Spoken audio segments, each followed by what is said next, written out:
الحمد لله رب العالمين والصلاة والسلام على أشرف خلق الله وسيد المرسلين وعلى آله وصحبه أجمعين.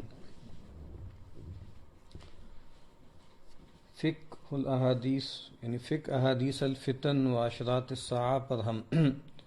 یہاں گفتگو کر رہے ہیں. جب یہ گفتگو شروع ہوئی تھی تو اندازہ نہیں تھا کہ یہ اتنی طوالت پکڑ لے گی، لیکن اس میں بہت سی چیزیں ایسی تھیں کہ جس میں ضرورت تھی کہ بات کو ذرا تفصیل اور وضاحت سے بیان کیا جائے. اب ہم جو ہماری گفتگو ہے اس کے بالکل آخری حصے پر پہنچ چکے ہیں.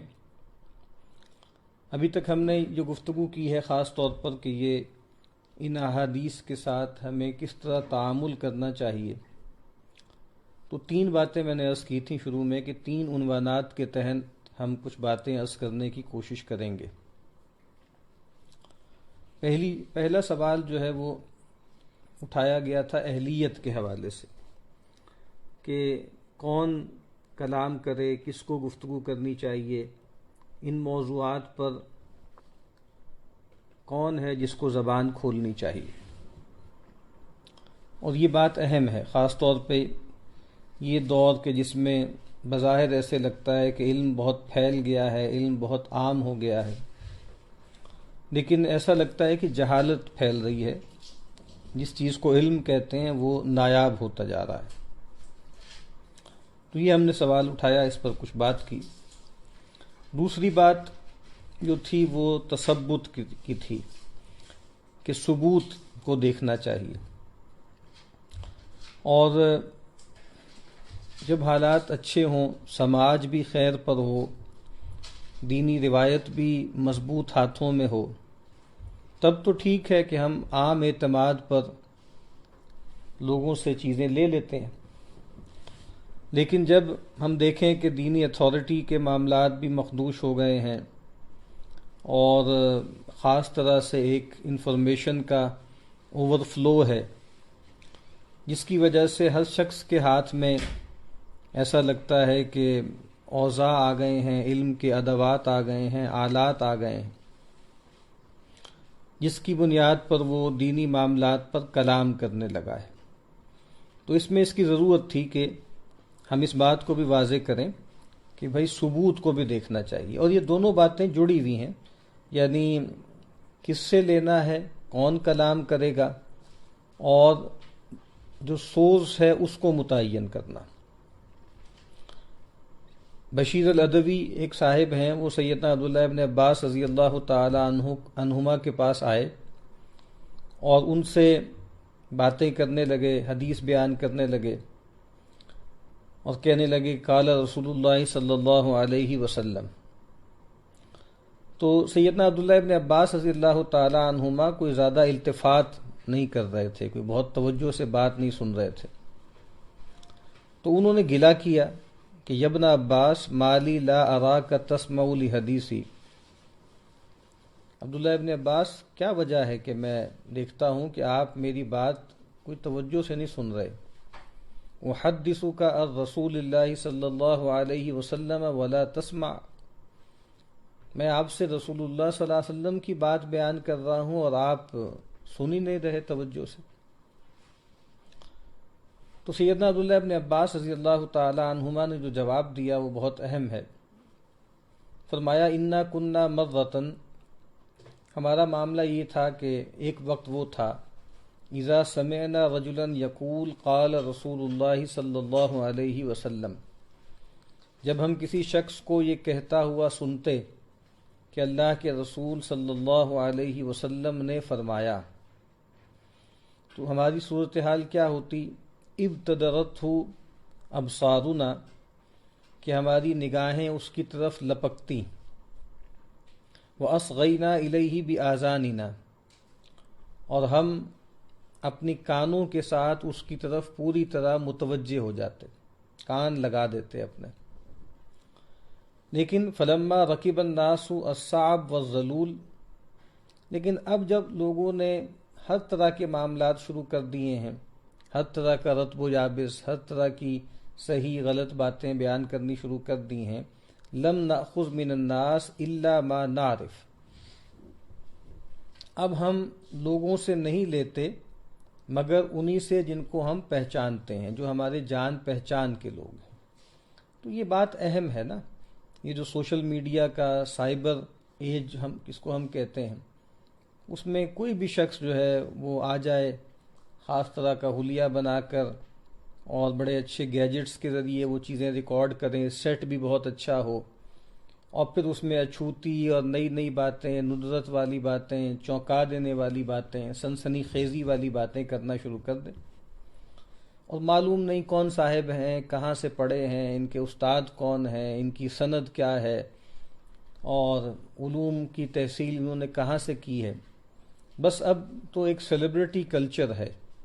اور کچھ کلٹ ہے، کچھ پرسنالٹیز کو ہم نے بت جیسا درجہ دے دیا ہے، اور ان کے کریڈینشلز کو دیکھنا ہم ضروری نہیں سمجھتے، اور بس کوئی ایک دفعہ کوئی چیز کلک کر جائے نا، اور فیس بک کی زبان میں لائکس ہو جائیں، اور یوٹیوب کی زبان میں اگر آپ کے ویوز بڑھ جائیں، تو جب ایک خاص تعداد سے آپ کے ویوز بڑھ جاتے ہیں تو یہ بجائے خود آپ کی شہرت کے لیے اور ان ویوز کو آگے بڑھانے کے لیے بہت مفید ہوتی ہے۔ یعنی اگر آپ سمجھ لیں کہ 20,000 25,000 ویوز ہو گئے ہیں تو وہ آرام سے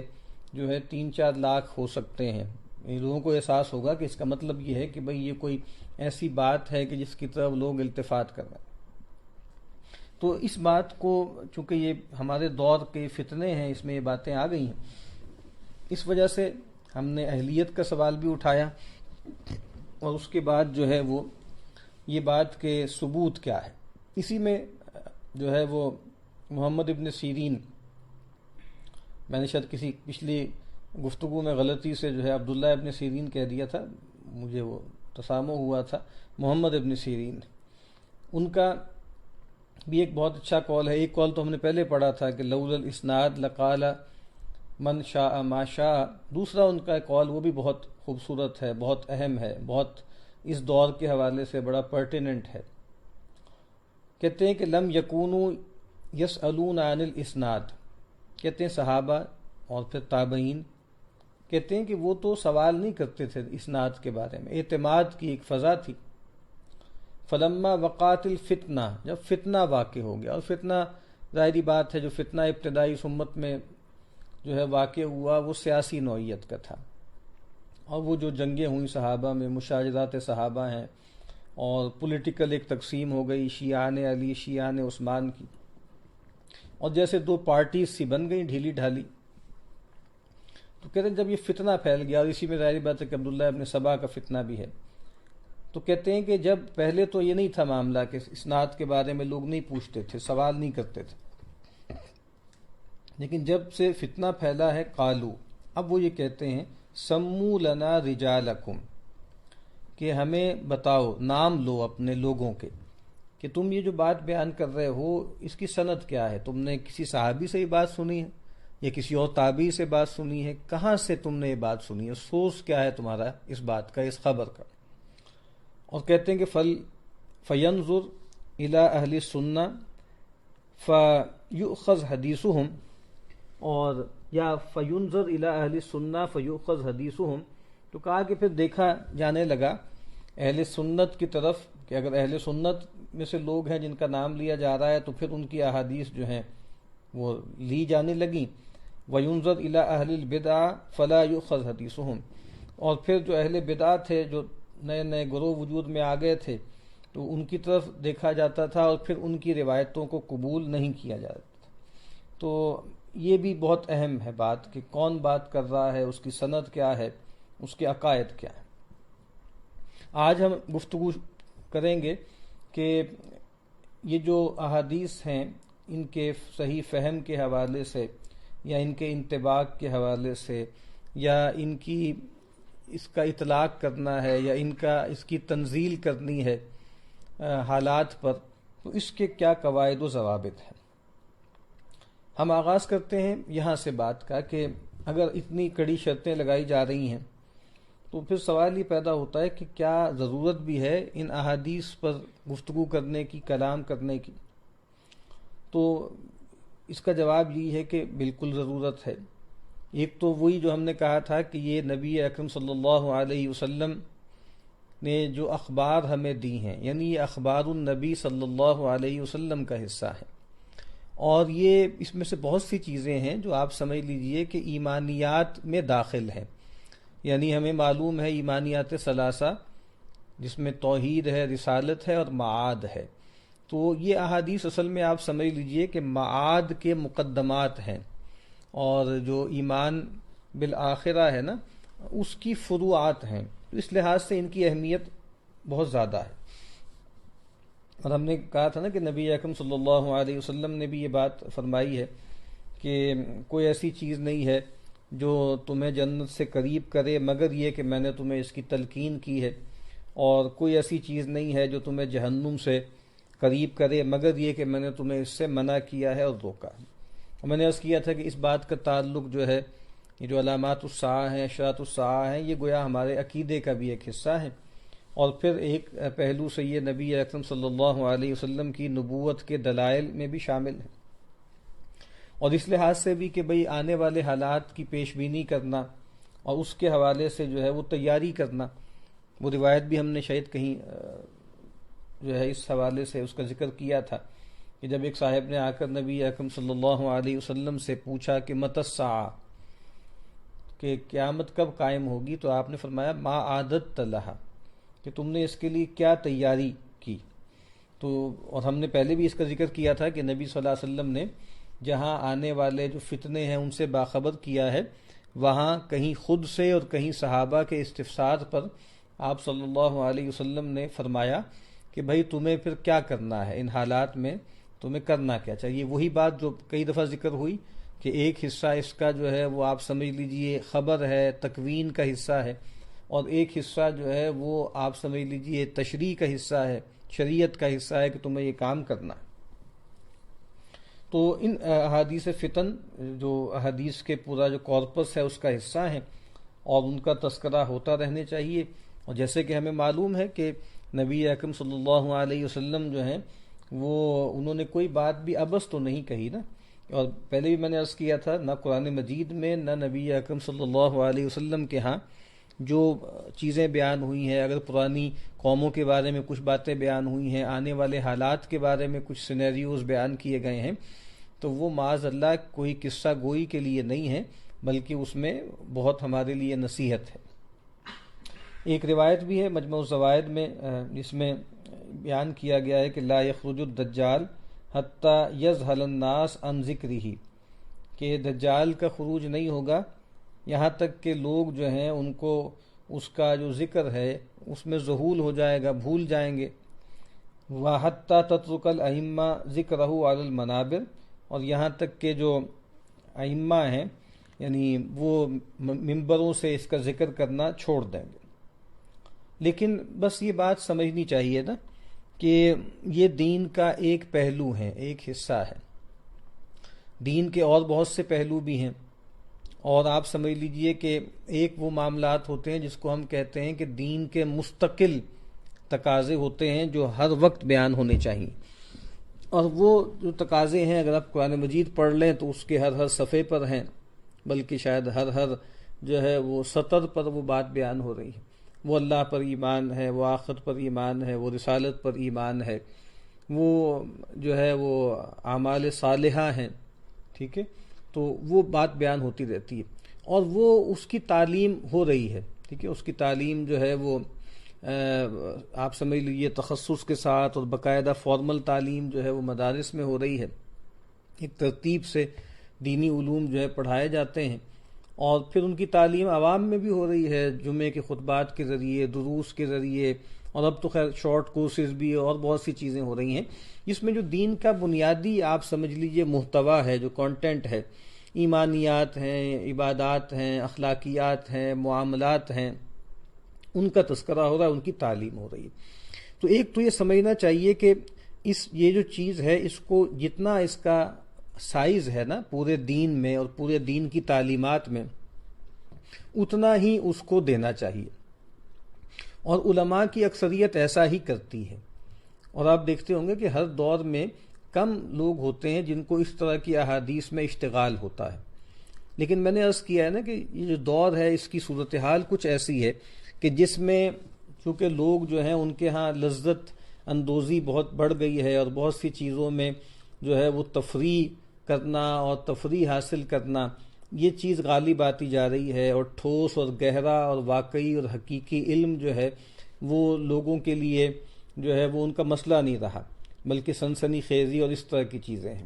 یعنی آپ دیکھیں نا کہ جو واقعی علماء بھی ہیں اور بڑے علماء ہیں اور وہ کوئی غیر محتاط باتیں نہیں کرتے، ان کی بھی اگر آپ دیکھیں یوٹیوب پر یہ بڑا اچھا سروے ہو سکتا ہے، کبھی آپ اس پہ غور کیجئے گا کہ ان کی کون سی تقریریں ہیں، کون سی باتیں ہیں جس میں زیادہ ویوز آتے ہیں، تو وہ جو عمومی گفتگو کر رہے ہوتے ہیں اس میں بہت کم ویوز آتے ہیں۔ اسی طرح آپ دیکھ لیں کہ وہ 45 منٹ کا ان کا ایک درس ہے یا کوئی بیان ہے تو اس کو سننے والے بہت تھوڑے ہوں گے،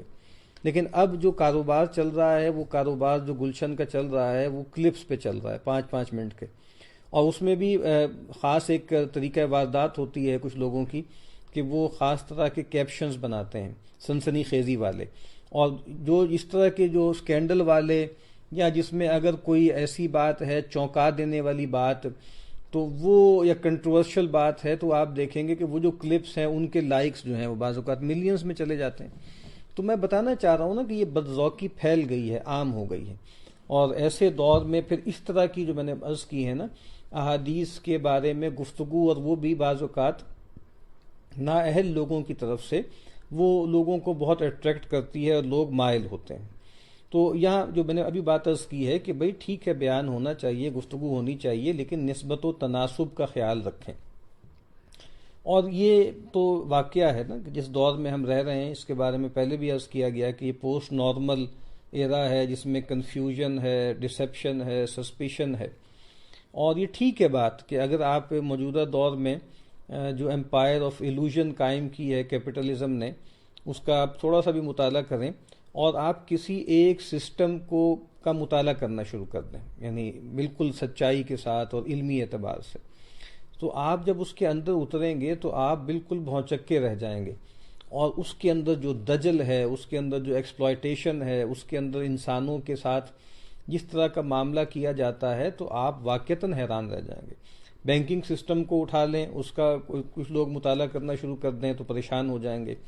میڈیا انڈسٹری جو ہے وہ کیا کر رہی ہے، فیشن انڈسٹری کیا ہے، اس کی تفصیلات کیا ہیں، تعلیمی نظام یہ کتنا بڑا فراڈ ہے، پھر آپ کا یہ جو جمہوریت کا پورا ایک ڈھکوسلا ہے اس کو دیکھ لیں، تو واقعہ یہ ہے کہ کسی بھی چیز کے اندر کوئی لوگ جائیں گے نا تو بہت پریشان ہوں گے، اور ان کو لگے گا کہ اس میں تو دجل ہی دجل ہے، فریب ہی فریب ہے۔ اور پھر ہوتا کیا ہے کہ چونکہ یہ لوگ عام طور پہ عالم نہیں ہوتے یا دین کی بنیادی تعلیمات گہرائی سے انہوں نے پڑھی نہیں ہوتی، تو ان کو پھر آبسیشن ہو جاتا ہے کسی خاص چیز کا، اور وہ لکھ رہے ہیں یا ویڈیوز بنا رہے ہیں یا گفتگویں کر رہے ہیں یا فیس بک پہ پوسٹ کر رہے ہیں، تو ایک چیز ان کے دماغ پہ مسلط ہو جاتی ہے، اور پھر وہ یہ خیال کرتے ہیں کہ اس وقت امت کے لیے جو سب سے اہم ایشو ہے وہ یہ ہے، جس کا انہوں نے مطالعہ کیا، اور وہ یقیناً اہم ایشو ہوتا ہے، لیکن یہ سب سے اہم ایشو یہی ہے، اور یہ جو باقی علماء اور باتوں پر گفتگویں کر رہے ہیں یہ بالکل بیکار کام ہے اور بالکل کاؤنٹر پروڈکٹیو ہے۔ سب لوگوں کو چاہیے کہ سارے کام چھوڑ چھاڑ کے تبلیغ کا کام معطل کر دیا جائے، مدارس کو بند کر دیا جائے، خانقاہوں پہ تالے ڈال دیے جائیں، ٹھیک ہے جی، اور جہاد کی ایکٹیویٹی ختم کر دی جائے، اور ایک دفعہ سب مل کر جو ہے اس ایشو پر فوکس کریں جو ان صاحب کے دماغ میں آیا ہے، اور وہ ٹھیک جینون ہوگا اور واقعی بڑا گھمبیر ہوگا، لیکن یہ ضد کرنا کہ بھائی یہی سب لوگ اس پر گفتگو شروع کر دیں یہ ٹھیک نہیں ہے۔ اور پھر آپ دیکھتے ہیں نا کہ پھر لوگ عجیب عجیب باتیں پھر اس میں کرتے ہیں، یعنی بینکنگ سسٹم کو آپ دیکھیں گے، پھر اس میں جو ہے برٹن ووڈ جو ہے سارا معاہدہ تھا اس پر آپ بات کریں، اور آپ دیکھیں گے جی پیپر کرنسی نے کیا خرابی پیدا کی ہے، اور پھر پلاسٹک منی نے کیا کر دی، اور ڈیجیٹل منی نے اور کیا کر دی، تو پھر آپ کہیں گے کہ بھئی آپ ریئل منی کی طرف جائیں، سونا چاندی کی طرف جائیں، پھر یہ ہے کہ پھر آپ کوآپریٹیوز بنائیں، اور پھر بعض اوقات ہوتا یہ ہے کہ ایک یوٹوپیا سا گھڑ لیا جاتا ہے، اور کچھ نوجوان بیچارے متاثر ہو جاتے ہیں ان کی بات سن کے، اور وہ اس طرف نکل پڑتے ہیں، کچھ عرصے بعد وہ جو صاحب ہیں جو اس طرف لگانے والے ہیں وہ خود مزے سے پھر پرانے سسٹم میں آ کر اور مزے کی زندگی بسر کرتے ہیں، لیکن کئی لوگوں کو وہ خراب کر چکے ہوتے ہیں۔ تو یہ جو چیزیں ہیں یہ اس کے بارے میں احتیاط کا رویہ اختیار کرنا چاہیے، لیکن بات وہی ہے کہ ہے معاملات بہت پیچیدہ. اور طبرانی کی ایک روایت میں دیکھ رہا تھا جس میں بیان کیا گیا کہ انہو سیاتی علی الناس فتن باقرۃ، کہ عنقریب لوگوں پر ایسے فتنے آئیں گے جو ہمگیر ہیں، بہت عظیم ہیں. تدعو الحلیم حیرانا، کہ جو بڑے ہی سمجھدار، فہیم، ہوش مند، دانا آدمی کو بھی حیران کر دیں گے. تو یہ ہے معاملہ اس وقت کہ یعنی آدمی جو ہے وہ بالکل ہکا بکا رہ جاتا ہے یہ سب چیزیں دیکھ کر. پھر یہ روایت آگے چل رہی ہے، اور یہ جو حصہ ہے یہ تو اور بھی کئی روایات میں بیان ہوا ہے. القائم فیہا خیر من القائد والقائد فیہا خیر من القائم، کہ اس میں جو کھڑا ہوا ہے وہ بہتر ہے بیٹھنے والے سے. والقائد فیہا خیر من القائم، اور کہا کہ جی جس میں جو بیٹھا ہے وہ کھڑے ہونے والے سے بہتر ہے. والقائم فیہا خیر من الماشی، اور کہا کہ جو کھڑا ہے وہ بہتر ہے چلنے والے سے. والماشی فیہا خیر من السعی، اور جو اس میں چل رہا ہے وہ بہتر ہے دوڑنے والے سے. تو کہا کہ بھئی ایک ایسا دور آئے گا کہ جس میں آپ ایک سٹیپ بیک ہو جائیں، رکیں. یعنی آج جس طرح ہوتا ہے نا کہ جب نوجوان ان کے اندر دینی جذبہ ابھرتا ہے، کوئی تقریر سنتے ہیں، کسی عالم سے متعلق ہوتے ہیں یا کوئی دینی دعوت ان تک پہنچتی ہے، تو ایک دم جذباتی ہو جاتے ہیں اور پھر کہتے ہیں کہ اب ہمیں جیسے بہت زور شور سے کام کرنا ہے. اور پھر کئی لوگ ہیں جو آئی ٹی کے شعبے سے جن کا تعلق ہے وہ کہتے ہیں کہ بھئی ہمارے شعبے میں بڑی گڑبڑیں ہیں، تو اب ضرورت ہے اس بات کی کہ فیس بک پہ محاذ بنایا جائے، انسٹاگرام پہ محاذ بنایا جائے، اور ٹویٹر پہ محاذ بنایا جائے، اور یوٹیوب پر چینل بنایا جائے جس میں جو لبرلز ہیں اور ماڈرنسٹ ہیں اور سیکولرسٹ ہیں اور ایتھیسٹ ہیں، ان سب کا ہم نے ان کی جو ہے وہ کلا کما کرنا ہے، ان کی طبیعت صاف کرنی. تو کچھ لوگ ایسے ہیں کہ اب یہ بات بہت عجیب لگے گی آپ کو، لیکن کچھ لوگوں کے لیے بہتر یہ ہے کہ وہ چپ کر جائیں. ان کے لیے بہتر یہ ہے کہ وہ ان ایکٹیو ہو جائیں. یہ بات ابھی شاید سمجھ میں نہ آئے لوگوں کے، لیکن جو کچھ ہمارے ہاں پروڈیوس ہو رہا ہے اور جس طرح کے سائبر مجاہدین اور جو ہے وہ لوگ پیدا ہو رہے ہیں، ان میں سے کئی ایسے ہیں کہ دین کا بہت بھلا ہو اگر وہ خاموشی اختیار کر لیں. تو پھر یہاں پر بھی یہ نا کہ آپ پیسو ہوں. بعض اوقات حالات ایسے ہوتے ہیں کہ جہاں ایکٹیویٹی مضر ہوتی ہے، پیسیویٹی، اور چیزوں کو اپنا وقت لینے کا موقع دیں، کچھ چیزوں کو جو ہے وہ وقت کو گزرنے دیں. کوئی ضروری نہیں ہے کہ ہر موقع پر آدمی کودے اور کود کر جو ہے وہ ایک جو ہے وہ چومکھی لڑنے کی کوشش کرے. آگے الفاظ آتے ہیں فقطعوا اوتارکم وکسروا السیوف بالحجارہ. تو کہا کہ پھر اگر فتنہ بہت بڑھ جائے نا، جو اور بہت سی روایتوں میں فتنہ بڑھ جائے، خانہ جنگی ہو جائے، انارکی ہو جائے. میں یہ نہیں کہہ رہا کہ یہاں پر پاکستان کے سماج میں یہ سب ہو چکا ہے. میں بتانا چاہ رہا ہوں کہ بعض اوقات جب فتنہ بڑھ جاتا ہے تو انیکٹیو ہونا زیادہ بہتر رویہ ہوتا ہے ایکٹیو ہونے کی نسبت. تو فرمایا کہ پھر اپنی جو تمہاری جو کمانیں ہیں ان کی جو تاریں ہیں ان کو توڑ دو، اور اپنی جو تمہاری تلواریں ہیں ان کو پتھر پر یا چٹان پر مار کر توڑ دو. تو یہ میں نے عرض کیا ہے کہ گفتگو ہونی چاہیے، لیکن گفتگو وہ لوگ کریں کہ جو اس کے اہل ہوں. میں نے یہ بات عرض کر دوں آپ سے کہ یہ کوئی گارنٹی نہیں ہے کہ جو صاحب علم ہے وہ ہمیشہ ٹھیک بات بیان کرے گا یا اس سے غلطی نہیں ہوگی. نہیں، یہ کوئی بھی نہیں کہہ رہا. سلف و خلف میں اس پر باتیں لوگوں نے کی ہیں اور ان سے غلطیاں بھی ہوئیں، بعض اوقات فاش غلطیاں بھی ان سے ہوئیں. ٹھیک ہے، اس کی ایک مثال کے طور پہ امام جلال الدین سیوطی علیہ رحمہ کی ایک کتاب ہے، اس کا ہم نے تذکرہ کیا تھا کہ انہوں نے بھی اس امت کی عمر کے حوالے سے ایک رسالہ تصنیف کیا. لیکن بہرحال وہ ان کی آپ سمجھ لیجئے کہ ایک ایسی چیز شمار ہوگی کہ جو ان کے بڑے علمی کارناموں میں شمار نہیں ہوگی، بس ان کا ایک تفرد ہے، اس کے طور پہ دیکھا جائے گا. تو میں یہ کہہ رہا ہوں کہ جس کو ہم کہتے ہیں نا کہ علم اس سارے میں ایک نیسیسری کنڈیشن ہے، سفیشینٹ نہیں ہے، لیکن نیسیسری ضرور ہے. ٹھیک ہے، تو اس کو اس لحاظ سے دیکھیے گا. اب اس میں یہ بات کہ یہ جو گفتگو کی جائے یا تعویل کی جائے، تو اس میں ایک بات تو یہ ہے کہ یہ دیکھا جائے کہ دور کیا ہے، کن لوگوں کے سامنے بات ہو رہی ہے، یہ لوگ کس طرح کی بات سمجھ سکتے ہیں. اب ایک قاعدہ یہ ہے، اور یہ بہت معروف روایت ہے کہ سیدنا علی رضی اللہ تعالی عنہ نے فرمایا کہ حدث الناس بما یعرفون، لوگوں سے وہ باتیں بیان کرو جو ان کی جان پہچان کی ہے. اتریدون اتحبون ان یکذب اللہ ورسولہ، کہ کیا تم یہ چاہتے ہو کہ اللہ اس کے رسول صلی اللہ علیہ وسلم کو جھٹلایا جائے. اور ایک روایت میں فرمایا حدث الناس بما یعرفون، کہ لوگوں سے وہ باتیں کیا کرو جو ان کی جان پہچان کی ہیں. ودعوا ما ینکرون، اور جو چیزیں لوگوں کے اندر نکارت پیدا کرتی ہیں اس کو ان کو چھوڑ دو. اور عبداللہ ابن مسعود رضی اللہ تعالی عنہ نے فرمایا کہ ما انت بمحدث قوما حدیثا لا تبلغ عقولهم الا کان لبعضهم فتنہ. کہا کہ نہیں ہے کوئی بولنے والا کچھ لوگوں میں کوئی ایسی بات لوگوں کے سامنے، کوئی بھی شخص جو ہے لوگوں کے سامنے کوئی ایسی بات بیان کرے جو ان کی عقلوں تک نہ پہنچے،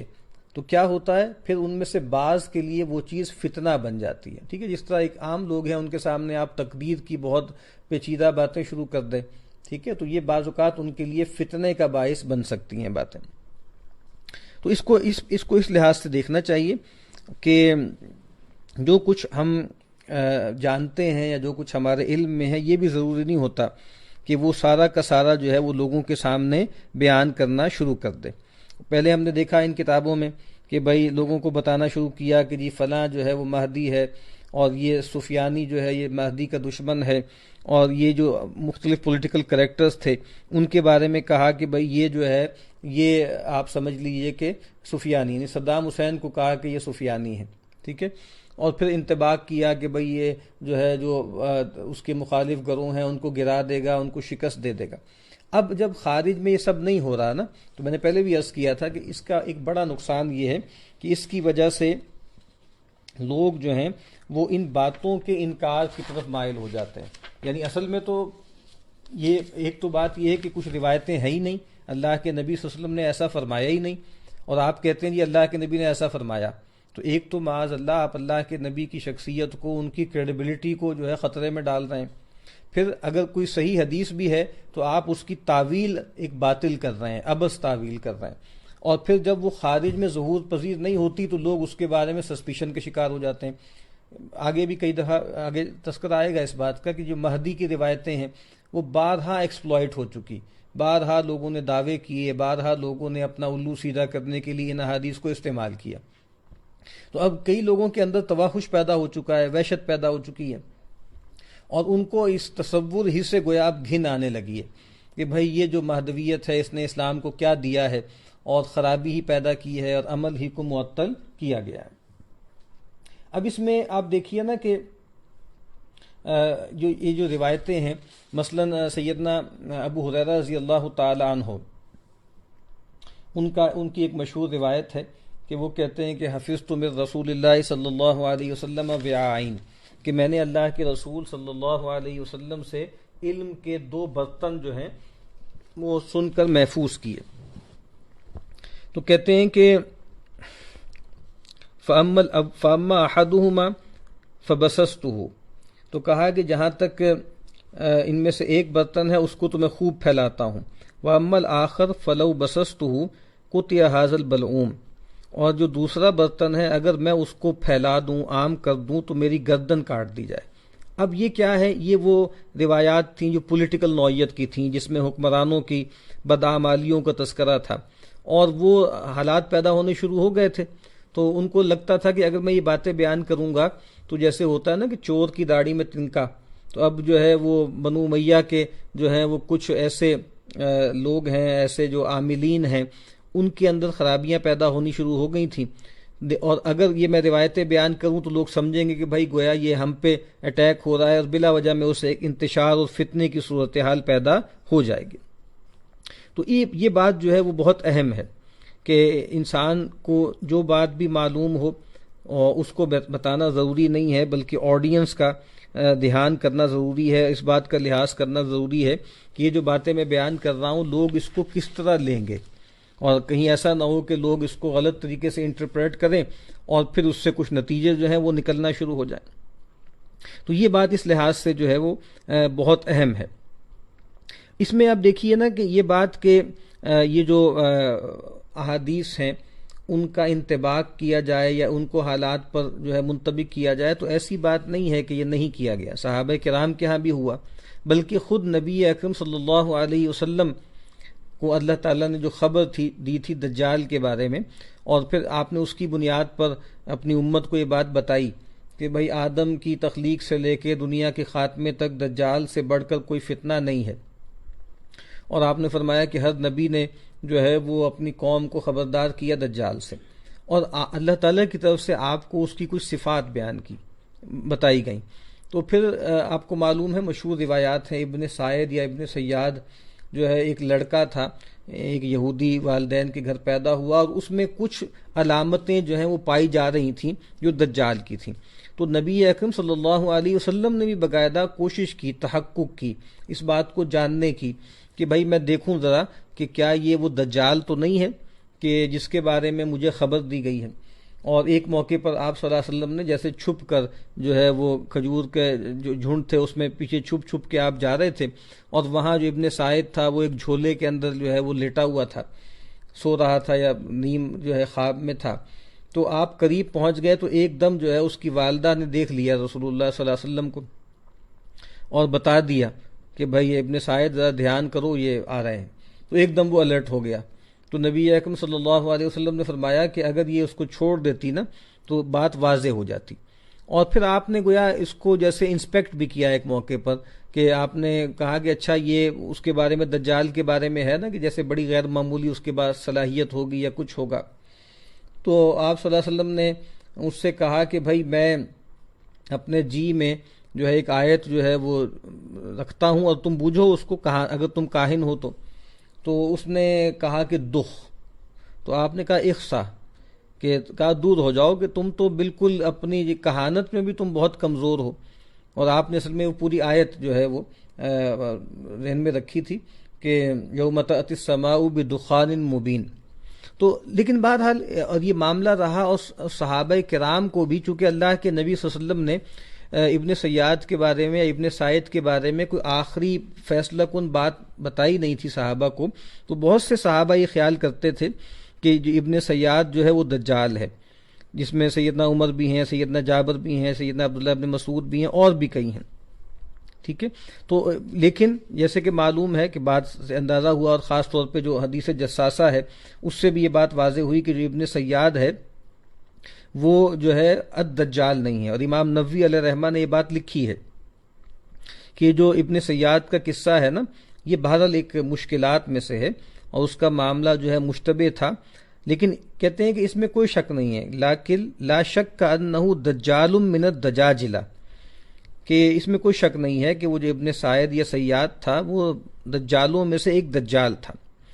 اور یہی ہے کہ وظاہر ان النبی صلی اللہ علیہ وسلم لم یوحى الیہ فی امرہ بشیء، کہ نبی اکرم صلی اللہ علیہ وسلم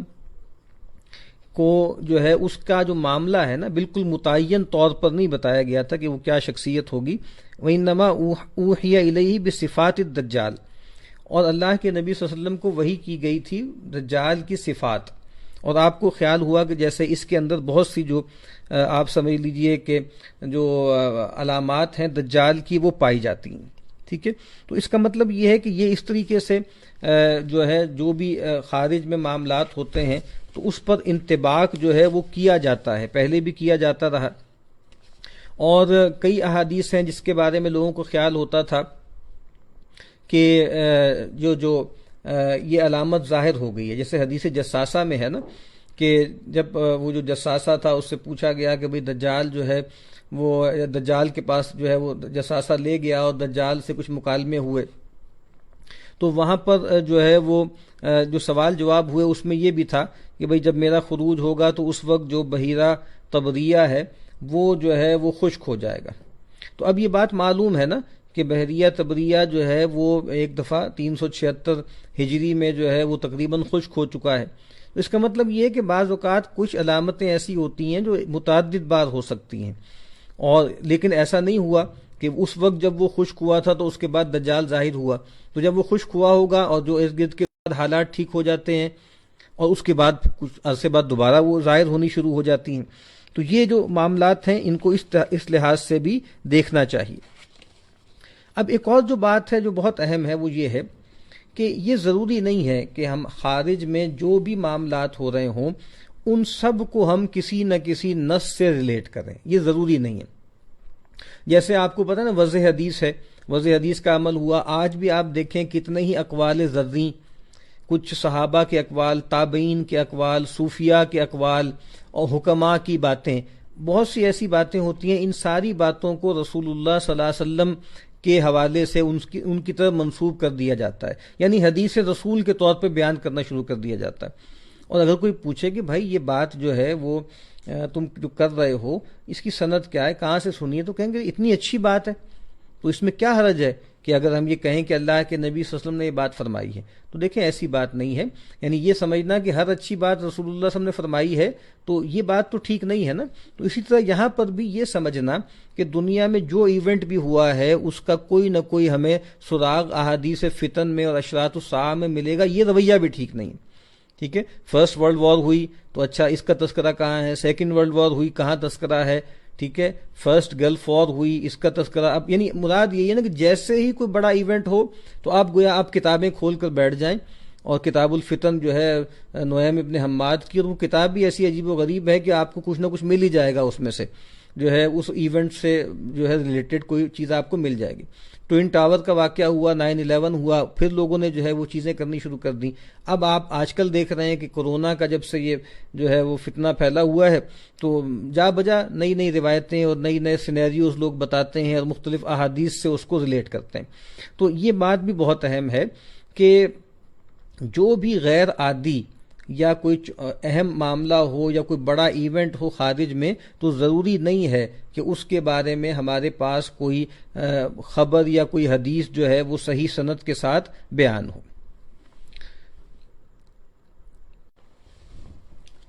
اچھا باتیں ہیں کہ جو الفاظ استعمال ہوئے ہیں ان احادیث میں، کیا ان کو ہم حقیقت پر محمول کریں گے یا ہم ان کو مجاز میں لے کر جائیں گے، ان الفاظ کے لٹرل معنی دیکھیں گے یا ان کو تشبیہ اور استعارے کے انداز میں سمجھیں گے، تو یہ ایک اہم مسئلہ ہے۔ چونکہ دیکھیے یہ جو باتیں بیان کی گئی ہیں اس میں، ان میں بہت سی چیزیں ایسی ہیں کہ جو میٹا فزیکل بھی ہیں، لیکن زیادہ تر چیزیں ایسی ہیں کہ جو اسی دنیا سے متعلق ہیں اور اسی دنیا کے کچھ ایونٹس ہیں جن کا تذکرہ ہو رہا ہے۔ مثلا جو ہم نے باتیں کی تھیں کہ بدکاری پھیل جائے گی اور جو ہے وہ جہل کا شیوع ہوگا اور قتل و غارت ہوگی، یہ بالکل ویزیبل معاملات ہیں، لیکن ان کو جب یہ کہا جاتا ہے نا کہ یہ آگے کی خبریں ہیں، تو ایک لحاظ سے یہ معاملہ ہے کہ جن لوگوں سے یہ کہی جا رہی ہیں بہت سے لوگوں کے لیے وہ اس میں آپ سمجھ لیجئے کہ ایک تعجب کا پہلو بھی ہوتا ہے، کیونکہ جن حالات میں وہ ہیں اللہ کے نبی صلی اللہ علیہ وسلم کی موجودگی ہے اور خیر کا غلبہ ہو گیا ہے، تو جب ان کو بتایا جاتا ہے کہ جی بدکاری پھیل جائے گی اور علم جو ہے وہ اٹھ جائے گا تو ان کو اس کو باور کرنے میں دقت ہوتی۔ جیسے نبی اکرم صلی اللہ علیہ وسلم نے فرمایا نا کہ بھئی ایک وقت آئے گا کہ جو ہے دنیا کی اقوام تم پر ایک دوسرے کو ایسے دعوت دیں گے جیسے دسترخوان پہ کھانا چن کے جو ہے لوگ ایک دوسرے کو دعوت دیتے ہیں۔ تو صحابہ کو بھی حیرت ہوئی نا، اور پھر اسی لیے پوچھا کہ کیا ہم بہت تھوڑے ہو جائیں گے، وہ ایک حدیث ہے جو آپ بیان ہوتی ہے۔ تو اسی طرح بہت سے جو ایونٹس ہیں، مثلا مہدی ہے، دجال ہے، دابت الارض ہے، ٹھیک ہے، اور خسوف ہیں، اب یہ ایونٹس جو ہیں وہ مستقبل میں ہیں، لیکن یہ اس طرح کا غیب نہیں ہے، یعنی غیب مطلق جو ہے وہ تو آپ سمجھ لیجئے اللہ ہے اور پھر آخرت ہے، یہ دو چیزیں ہیں جو غیب مطلق ہیں۔ ہاں اس پر بھی اللہ تعالیٰ اس کے کچھ حصے پر اللہ تعالیٰ اپنے پیغمبروں کو مطلع فرما دیتے ہیں، اور اسی طریقے سے آخرت کے کچھ احوال اللہ تعالیٰ جو ہے وہ رؤیا کے ذریعے یا کشف کے ذریعے اپنے کچھ صالح بندوں پر اس کی کوئی جھلک اگر دکھا دیں تو اس میں کوئی استبعاد نہیں ہے، لیکن ویسے وہ جو عام لوگ ہیں وہ اس سے گویا غیب میں ہیں، الذین یؤمنون بالغیب، جو ایمان لاتے ہیں بن دیکھے یا جو غیب پر ایمان رکھتے ہیں۔ تو یہاں پر پھر سوال یہ پیدا ہوتا ہے کہ جو الفاظ استعمال ہوئے ہیں ان احادیث میں ان کو ہم کیسے دیکھیں گے۔ اب اس میں بھی تقریباً آپ سمجھ لیجئے نا کہ اس کے کچھ حصے کے بارے میں اسی طرح کی دو رائے ہیں جس طرح آیات الصفات کے بارے میں ہے، یعنی اللہ تعالیٰ کی ذات و صفات کے بارے میں جو بیان ہے نا، اللہ تعالیٰ عرش پر مستوی ہیں، یا اللہ کا ہاتھ ہے، یا اللہ کی جو ہے وہ چہرہ ہے، یا اللہ کی پنڈلی ہے، اس کو کیسے دیکھیں گے؟ تو ایک رویہ جو ہے وہ یہ تھا کہ جی ہم تعویل کریں گے، اور ایک یہ ہے کہ ہم تفویض کریں گے، سپرد کریں گے۔ تو یہاں پر بھی جو انٹرپریٹیشنز ہمارے سامنے آتی ہیں، ان میں سے کچھ لوگ ہیں وہ کہتے ہیں کہ دیکھیے جو بات نبی اکرم صلی اللہ علیہ وسلم نے جن الفاظ میں فرمائی ہے، ہم اس کو گویا حقیقت پر ہی محمول کریں گے، اس کو ہم مجاز میں نہیں لے کے جائیں گے۔ مطلب اس کی مثالیں کیا ہیں؟ مطلب اس کی اگر مثال ہم یہ دیکھیں کہ نبی اکرم صلی اللہ علیہ وسلم نے فرمایا کہ ایک وقت آئے گا کہ فرات ہٹ جائے گا، اس کے اندر سے سونے کا پہاڑ برآمد ہوگا، اور پھر لوگ اس پر جو ہے وہ جنگ کریں گے، اور بڑی گھمسان کا رن ہوگا۔ اور وہاں آپ نے تلقین فرمائی کہ جو کوئی بھی وہ ایونٹ دیکھے یا پائے تو پھر وہ اس سے تعرض نہ کرے، اس جو ہے خزانے کے پاس نہ جائے۔ اب یہاں پر یہ بات کی جو کہا گیا ہے کہ سونے کا پہاڑ برآمد ہو جائے گا اندر سے، تو اگر آپ اس کو سمجھیں کہ یہ لٹرل کہا گیا ہے تو اس کا مطلب یہ ہے کہ سونے کا پہاڑ نکلے گا۔ لیکن آپ کو معلوم ہے جدید دور میں بہت سے لوگوں نے جو ہے جس طریقے سے آپ کو پتہ ہے کہ عرب دنیا میں جو پیٹرو ڈالر جس کو کہتے ہیں، یہ جو سیال سونا ہے، پیٹرول جو ہے وہ گویا دریافت ہو گیا، اور اس کے ذریعے جو ہے بہت خوشحالی آ گئی،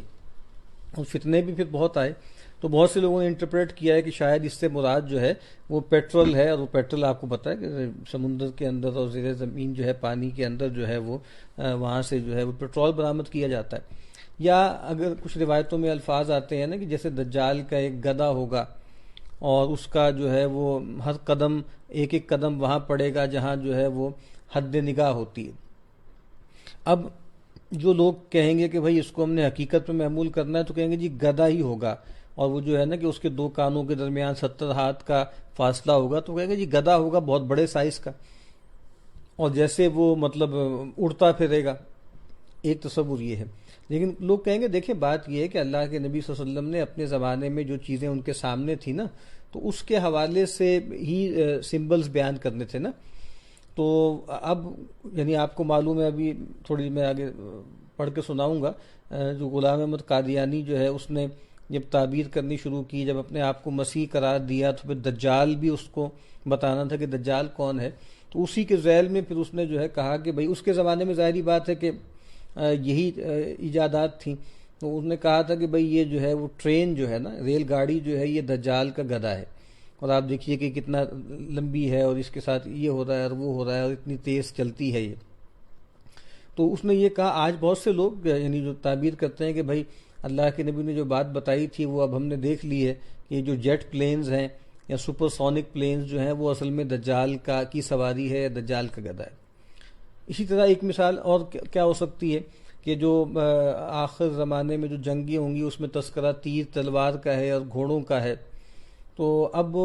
جو لوگ کہیں گے کہ بھائی یہ تو اصل میں مجاز ہے نا، تو اللہ کے نبی نے اپنے زمانے کی جو آپ سمجھ لیجئے آرٹلری تھی، اپنے زمانے کی جو جنگی آپ سمجھ لیجئے جو وہاں پہ سواریاں استعمال ہوتی تھیں ان کا ذکر کیا ہے۔ تو اب اصل میں آج کے دور میں ہم دیکھیں گے تو اس کا مطلب یہ ہوگا کہ ٹینکس ہوں گے اور اس طرح کی چیزیں ہوں گی، تو یا تیر تلوار کا مطلب جو ہے وہ اس کے بعد نئے ماڈرن ویپنز ہوں گے۔ لیکن کچھ لوگ اصرار کرتے ہیں، کہتے ہیں کہ نہیں، جب اللہ کے نبی نے کہا ہے کہ گھوڑا ہوگا اس کے بعد جو ہے وہ تیر تلوار ہوں گے، تو اس کا مطلب ہے تیر تلوار ہی ہوں گے، اور پھر وہ پوری طرح اس کو تھیورائز بھی کرتے ہیں، اور اس پر پوری جیسے لوگوں کے کلام بھی ہے کہ جیسے یہ ٹیکنالوجیکل جو بوم آیا ہوا ہے نا، یعنی کوئی بہت بڑے ڈیزاسٹرز ہوں گے اور اس کے بعد دنیا دوبارہ جیسے پریمیٹیو دور میں چلی جائے گی۔ ہمارے ہاں ایک اصطلاح استعمال کی جاتی ہے محاورے میں کہ جی پتھر کے دور میں واپس چلے جائیں گے، تو گویا وہ یہی کہتے ہیں کہ نہیں، دوبارہ سے جو ہے وہ ایسے حالات آئیں گے کہ دوبارہ سے لوگ جو ہیں وہ یہ ساری ٹیکنالوجی ختم ہو جائے گی اور دوبارہ سے یہ چیزیں استعمال ہو جائیں گی۔ اور اچھا یہ بات تو وہ لوگ بھی کہ جو اس سارے ریلیجیس ڈسکورس کو نہیں مانتے، ان میں سے بھی کچھ لوگ ہیں جو اس طرح کی جو ہے پریڈکشنز کرتے ہیں، اس طرح کی جیسے ڈاکومنٹریز بھی بنتی ہیں کہ ورلڈ یعنی وداؤٹ آئل یا ورلڈ وداؤٹ الیکٹریسٹی، یعنی ایسا ہو سکتا ہے کہ کوئی بہت بڑا ٹرموائل آئے اور جس سے جو ہے یہ سارے ماڈرن گیجٹس وغیرہ ہیں وہ ختم ہو جائیں۔ تو یہ میں نے آپ کے سامنے مثالیں رکھی ہیں یہ واضح کرنے کے لیے کہ یہ بھی ایک سٹینڈرڈ اختلاف ہے جو چلا آ رہا ہے، اور یعنی یہ ہے کہ کیا ہم جو الفاظ ہیں ان کو جو چیزیں بیان کی جا رہی ہیں حصی معنوں میں لیں گے یا معنوی انداز میں لیں گے. اب اس میں دیکھیے کہ یعنی پیش گوئیوں کی جو روایتیں ہیں نا اس میں جو اختلاف ہے وہ اختلاف جو ہے وہ پہلے بھی چلا آ رہا ہے. یعنی قرآن مجید میں بھی کچھ آیات میں جو چیزیں بیان ہوئی ہیں نا تو جس طرح سورہ دخان میں ہے نا کہ تقیم یوم تأتی السماء بدخان مبین، تو یہ دخان مبین ہے یہ کیا ہے؟ تو سیدنا عبداللہ بن مسعود رضی اللہ تعالیٰ عنہ وہ اس کو سمجھتے تھے کہ جو دور میں اللہ کے نبی کے زمانے میں جو ایک قحط آ گیا تھا اور جب لوگ آسمان کی طرف نگاہ کرتے تھے تو ان کو دھواں سا محسوس ہوتا تھا، تو اس سے مراد وہ ہے. ٹھیک ہے. اور اسی طرح وہاں پہ نبطش البطشۃ الکبریٰ ہے تو انہوں نے کہا کہ یہ اصل میں بدر کی طرف اشارہ ہے.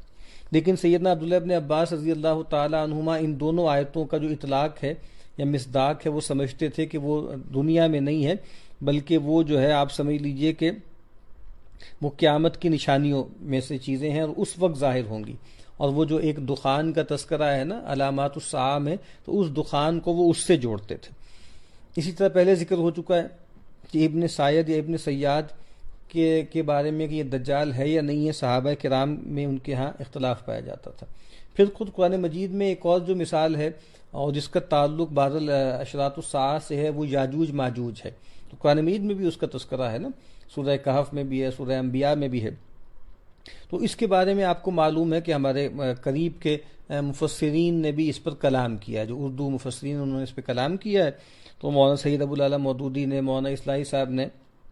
جو ہے، اور اسی طرح ابوالکلام آزاد علیہم الرحمہ، ان لوگوں نے جو ہے وہ متعین کرنے کی کوشش کی ہے اور پھر کچھ بائبل کی کوٹیشنز لے کر اور کچھ تاریخی واقعات سے اس کا تعین کرنے کی کوشش کی ہے. تو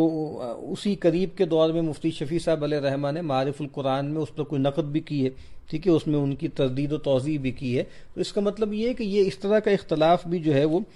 ہوتا رہا ہے، پہلے بھی ہوتا رہا ہے اور اب بھی جو ہے وہ ہو سکتا ہے. اب اس میں بھی دیکھیے نا بات یہ ہے کہ استعارے وغیرہ کی لمٹ کیا ہے. یعنی یہ بات کہ جہاں کچھ متعین افراد کا تذکرہ ہوگا کیا اس کو بھی ہم مجاز اور استعارے میں لے جا سکتے ہیں؟ جیسے مثلا مہدی ہے نا، تو مہدی ایک متعین شخصیت ہے. اسی طریقے سے دجال ایک شخص کا نام ہے. نبی اکرم صلی اللہ علیہ وسلم نے دجال کے بارے میں جو کچھ ارشاد فرمایا ہے اس سے یہ پتہ لگتا ہے کہ وہ ایک مشخص وجود ہے، وہ کوئی سمبل نہیں ہے محض. اسی طریقے سے سیدنا مسیح علیہ السلام کو جو آپ نے تذکرہ کیا ہے، ان کا حلیہ مبارک بیان کیا ہے، تو اس سے پتہ لگتا ہے کہ وہ متعین شخصیت ہیں اور وہ فی نفس ہی مسیح ہیں جو نازل ہوں گے. تو یہ جو ہمارے ہاں کیا گیا کچھ گمراہ لوگوں نے کیا، مثلا جس طرح غلام احمد قادیانی نے کیا ہے کہ انہوں نے کہا کہ بھئی مسیح تھوڑے ہی آئیں گے، وہ تو انہوں نے اپنی طرف سے بلکہ کہا کہ یہ تو ختم نبوت کے خلاف ہے. ہم اصل میں ختم نبوت کو مانتے ہیں اور ہم یہ مانتے ہیں کہ بھئی مسیح نہیں آئیں گے بلکہ مسیح آئے گا. اور مسیح کا تو انتقال ہو گیا تھا، اس کے بعد وہ کشمیر میں بلکہ ان کی قبر ہے. تو اسی طریقے سے دجال جو ہے کچھ لوگوں نے کہا کہ بھئی یہ ٹی وی جو ہے دجال ہے، کسی نے کہا کمپیوٹر دجال ہے، کسی نے کہا یہ WWW ہے، ورلڈ وائڈ ویب ہے، یہ جو ہے وہ دجال ہے، کسی نے کہا امریکہ دجال ہے، کسی نے کہا کہ یہ پوری مغربی تہذیب جو ہے وہ دجال ہے. تو یہ بھی ٹھیک نہیں ہے. وہ اب اس پہ ہم بات کریں گے کہ بھئی ایک دجالی تہذیب ہے، وہ اپنی جگہ ہے، لیکن آپ یہ کہیں کہ دجال کوئی مشخص پرسونیفائڈ وجود نہیں ہے بلکہ ایک استعارہ ہے ایک تہذیب کا، تو یہ بات ٹھیک نہیں ہے. ٹھیک ہے. اسی طرح مہدی کے بارے میں آپ کہیں کہ اصل میں تو ہدایت یافتہ لوگ جو بھی ہوں گے، اور وہ جو اقبال نے کہا نا کہ ہوئی جس کی خودی پہلے بیدار وہی مہدی وہی آخر زمانی. بس ہر جو آدمی کہ جس کی خودی بیدار ہو جائے اور جو ہدایت یافتہ ہو، بھئی ہادی وہ ہوتا ہے ہدایت دینے والا، مہدی وہ ہوتا ہے جو ہدایت یافتہ. تو مسلمانوں میں سے اہل ایمان میں سے جو لوگ بھی ہدایت یافتہ ہیں وہ مہدی ہیں، اور مہدی کوئی مخصوص کریکٹر کا نام نہیں ہے. تو یہاں پر ظاہری بات ہے کہ یہ کرنا ٹھیک نہیں ہے. اور یہ جو بات ہے کہ بھئی کیا اس کو ہم لٹرل لیں گے یا اس کو ہم جو ہے مجاز میں لیں گے، یہ معاملہ بھی میں عرض کر رہا ہوں کہ صحابہ کے دور سے آپ سمجھ لیجئے کہ اس پہ دو رائے رہی ہیں. اب اس کی مثالیں کیا ہیں؟ مثلا اس کی ایک مثال جو بہت واضح ہے، بہت جلی ہے، کہ نبی اکرم صلی اللہ علیہ وسلم نے جو ہیں وہ اپنی ازواج سے جو ہے وہ بلکہ ازواج نے نبی اکرم صلی اللہ علیہ وسلم سے پوچھا کہ اینا اسرع بک لحوقا، یعنی جب آپ صلی اللہ علیہ وسلم کا جیسے آخری وقت ہوگا یا بالکل مرض الوفات تھا، تو آپ سے پوچھا کہ بھئی جو ہے ہم میں سے کون ہیں جو سب سے تیزی سے یا سب سے جلدی آپ سے جا ملیں گی، یعنی ہم میں سے اب کس کی وفات سب سے پہلے ہوگی اور سب سے پہلے جو ہے وہ آپ سے ملیں گی. تو آپ نے فرمایا اطولکن یدن، کہا کہ تم میں جو سب سے لمبی ہے اپنے ہاتھ کے اعتبار سے، جس کا ہاتھ سب سے لمبا ہے. تو روایت میں آتا ہے کہ فاخذوا قصبۃ یزرعونها، تو پھر رسول اللہ صلی اللہ علیہ وسلم کی وفات کے بعد جیسے وہ لکڑی لے کر اپنے ہاتھ ماپتی تھیں، لیکن جب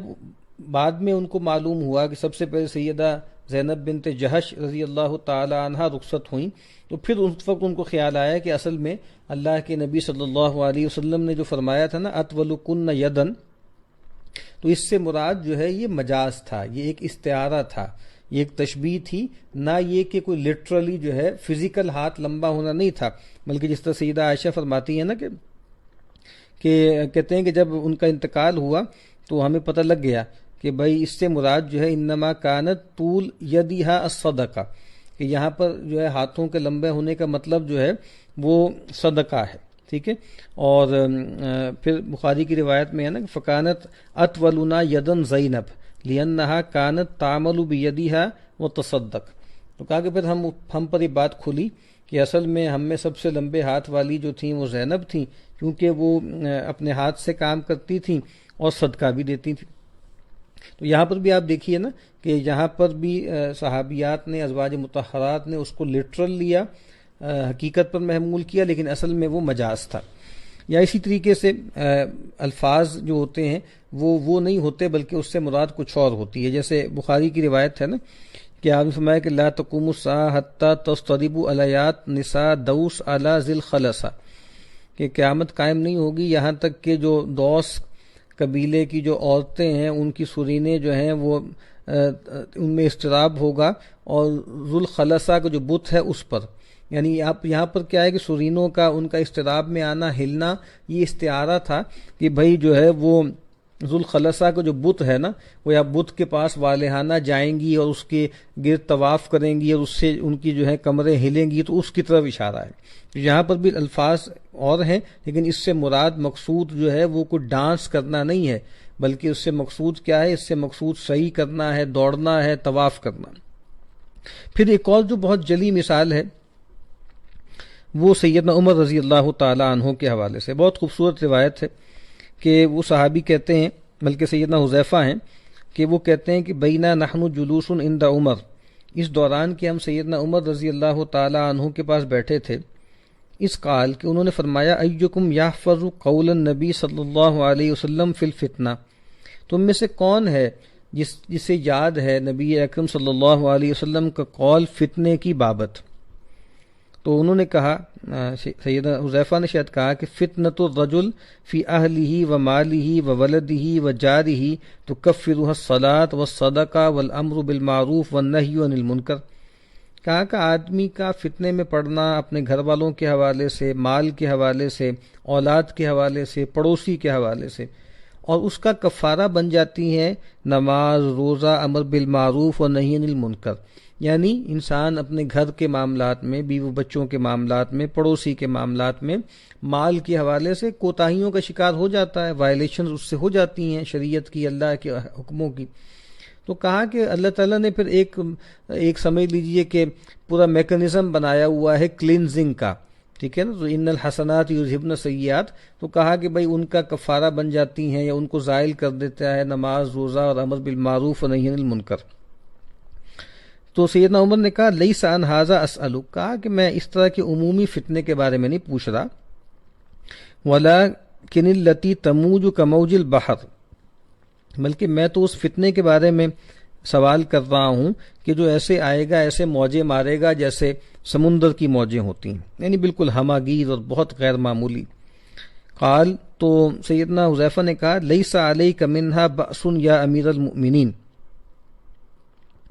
تو انہوں نے کہا کہ امیر المومنین آپ کو اس سے پریشان ہونے کی ضرورت نہیں ہے. ان بینک و بینہا بابا مغلقا، کہ آپ کے اور اس فتنے کے درمیان ایک دروازہ ہے جو بند ہے، یعنی وہ فتنہ جو ہے وہ آپ تک نہیں پہنچ سکے گا۔ قال عمر، سیدنا عمر نے پوچھا، ایکسد الباب ام یفتح، کیا وہ جو دروازہ تو آپ کہہ رہے ہیں کہ ہوگا میرے اور اس فتنے کے درمیان، کیا اس کو توڑا جائے گا یا کھولا جائے گا؟ یعنی زبردستی اس کو توڑا جائے گا یا خود سے کھولا جائے گا؟ قال بل یکسر، تو سیدنا حذیفہ نے کہا کہ نہیں بلکہ توڑا جائے گا۔ قال عمر اذن لا یغلق ابدا، تو سیدنا عمر نے کہا کہ ہاں پھر اگر توڑا جائے گا نا تو پھر اس کو دوبارہ کبھی بند نہیں کیا جا سکے گا۔ تو قلت اجل، تو جب سیدنا عمر نے یہ بات کہی تو سیدنا حذیفہ نے کہا کہ ہاں بالکل ٹھیک کہہ رہے ہیں آپ۔ اب جب یہ روایت بیان کی سیدنا حذیفہ نے تو جو وہاں لوگ موجود تھے، تابعین ہوں گے یا کچھ صحابہ بھی، تو کہتے ہیں قلنا لحذیفہ، ہم نے سیدنا حذیفہ سے پوچھا، اکان عمر یعلم الباب، کہا کہ کیا سیدنا عمر کو دروازے کا پتہ تھا کہ وہ دروازہ کیا ہے؟ تو قال نعم، کہا حذیفہ نے کہ کیوں نہیں، کما یعلم ان دون غد لیلہ، کہا ایسے ہی ان کو یقینی طور پہ پتہ تھا جیسے انسان کو پتہ ہے کہ دن کے بعد رات آتی ہے۔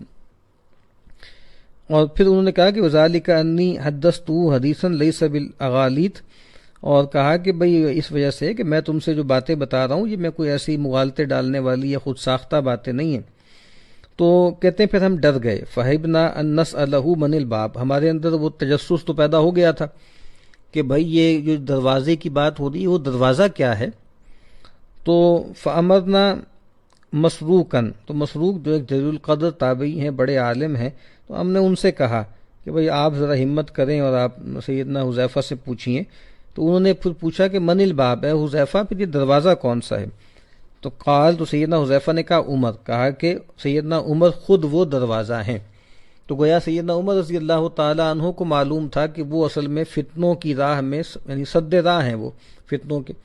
اور کہا کہ بھئی جب، اور یہ پوچھا نا کہ بھئی، اور ان کو پتہ تھا کہ وہ میں ہوں، اور جب انہوں نے اسی لیے پوچھا کہ بھئی کیا اس کو توڑا جائے گا یا کھولا جائے گا، اس کا مطلب یہ ہے کہ کیا میں طبعی موت مجھے آئے گی یا جو ہے وہ مجھے شہید کیا جائے گا؟ تو سیدنا حذیفہ نے بتایا کہ نہیں، آپ کو جو ہے وہ شہید کیا جائے گا۔ اور آپ کو معلوم ہے نا کہ سیدنا عمر رضی اللہ تعالیٰ عنہ کی جو آرزو تھی اور دعا تھی کتنی غیر معمولی تھی کہ اللہ تو مجھے جو ہے شہادت کی موت عطا فرما اور اپنے جو حبیب کے شہر میں جو ہے وہ دفن ہونا نصیب فرما۔ اب یہ بات کہ مدینہ میں جبکہ وہ امیر المومنین ہے اور مدینہ ایک گویا آپ سمجھ لیں کہ مسلمانوں کا مرکز ہے، اور اس بات کا عجیب امکان کہ بھئی مدینہ میں آپ کی شہادت ہو اور یہاں دشمن آ جائیں اور جنگ ہو، لیکن مانگ رہے ہیں شہادت، اور پھر یہ بھی مانگ رہے ہیں کہ میری تدفین جو ہے وہ رسول اللہ صلی اللہ علیہ وسلم کے جوار میں ہو۔ تو آپ دیکھیے کہ اللہ تعالیٰ نے پھر ان کی کیسی جو ہے وہ جو آرزو تھی وہ پوری کر دی کہ ایک مجوسی جو ہے ابو لولو فیروز نے ان کو شہید کیا اور مدینے میں شہید کیا، اور نماز پڑھتے ہوئے مسجد نبوی میں شہید کیا، اور پھر رسول اللہ صلی اللہ علیہ وسلم کے پہلو میں جو ہے ان کو جگہ بھی مل گئی۔ تو بہرحال اب یہاں پہ آپ دیکھیے نا کہ وہ جو دروازہ ہے وہ کون ہے؟ سیدنا عمر ہے۔ اور آپ نے دیکھیں یہ پیشگوئی بھی کر دی نا کہ دیکھو اگر اس کو توڑا جائے گا نا تو پھر جو ہے یہ دروازہ کبھی بند نہیں ہوگا۔ اور پھر ہوا بھی ایسا ہی، سیدنا عثمان کے دور میں ان کی جو خلافت کا جو نصف ثانی ہے اس میں فتنے شروع ہوئے، پھر سیدنا عمر کے جو ہے سیدنا علی رضی اللہ تعالیٰ عنہ کے زمانے میں بھی جاری رہے، اور اس کے بعد پھر معاملات آگے سے آگے بڑھتے رہے۔ تو یہ کیا ہے کہ یہاں پر آپ دیکھیے کہ وہ لٹرل نہیں ہے، وہ جو دروازہ بتایا گیا وہ دروازہ جو ہے وہ عام دروازہ نہیں ہے بلکہ سیدنا عمر رضی اللہ تعالیٰ عنہ خود ہیں۔ تو میں یہ بتانا چاہ رہا ہوں کہ یہ جو روایتیں ہیں جن میں یہ باتیں بیان ہوئی ہیں تو گویا ایک سٹینڈرڈ ایک بات رہی کہ بہت سی روایتیں ہیں کہ جس کے اندر لفظ جو ہے وہ اپنے لٹرل معنوں میں نہیں ہے بلکہ اپنے مجازی اور استعاراتی اور تشبیہی معنوں میں ہے۔ اس کا مطلب یہ ہے کہ یہ ٹھیک ہے بات کہ اصل یہی ہوتا ہے کہ آپ الفاظ کو بالکل لٹرل لیں، حقیقت پر لیں، لیکن بہت سے قرینے ایسے ہوتے ہیں، بہت سے اسباب ایسے ہوتے ہیں کہ جہاں آپ اس کو مجاز میں، استعارے میں اور تشبیہ میں بھی لے جا سکتے ہیں۔ تو ابھی انشاءاللہ یہ جو اس طرح کی احادیث کا جو فہم ہے، اس کے جو اصول و ضوابط ہیں، اس پر گفتگو جو ہے وہ جاری رہے گی، اور اگلی مرتبہ انشاءاللہ ہم اس کو مزید آگے لے کر چلیں گے۔ وآخر دعوانا ان الحمد للہ رب العالمین۔